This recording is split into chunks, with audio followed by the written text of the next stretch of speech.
I would ask, and I'm sorry, I was called to another committee hearing, and I didn't get to hear the attorney's qualifications or where you're from. And I trust, you've stated law correctly from my understanding of law as well, but what were they? Asking specifically about my credentials? Yeah, just because I didn't hear them. Yeah. I'm not in any way being accusatory, obviously. I heard the doctors. No, of course. I'm a very proud product of K-12 public education in the state of California.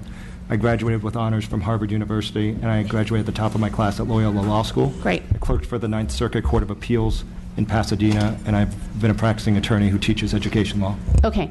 And so are you aware of Erwin Chemerinsky? I'm just curious. And would you suggest that he is also a legal scholar and has substantial credentials, including arguing in front of the Supreme Court?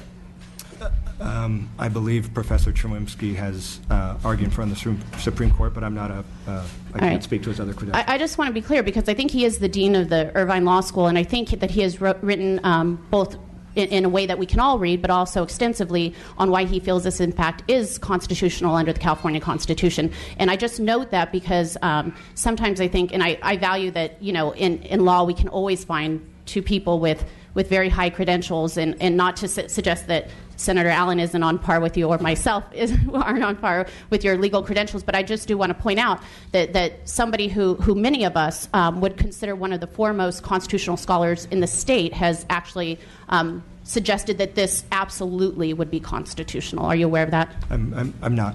Okay. We think of the right to privacy. Nowhere in the document itself does it mention privacy. But surely that has to be interpreted to be a key aspect of the liberty that we all possess under the Constitution. And for almost a century, the Supreme Court has said that there is a right to privacy under the Constitution.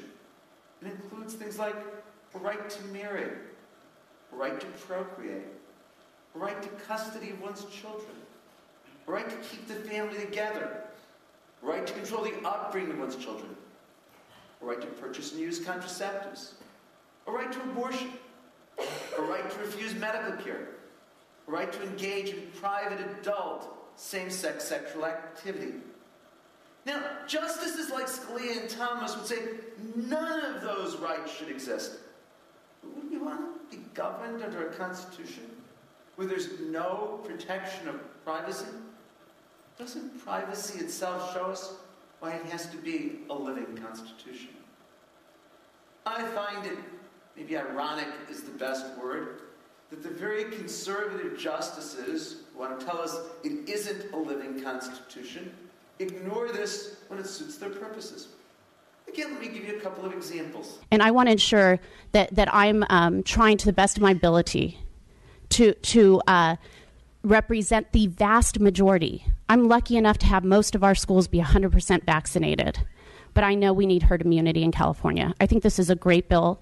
I want to thank you for all the work, and I think we need to continue to allow choices to be made based on medical and scientific data between a doctor and a patient, and that when it comes to personal liberty, we understand that there's a limit to that.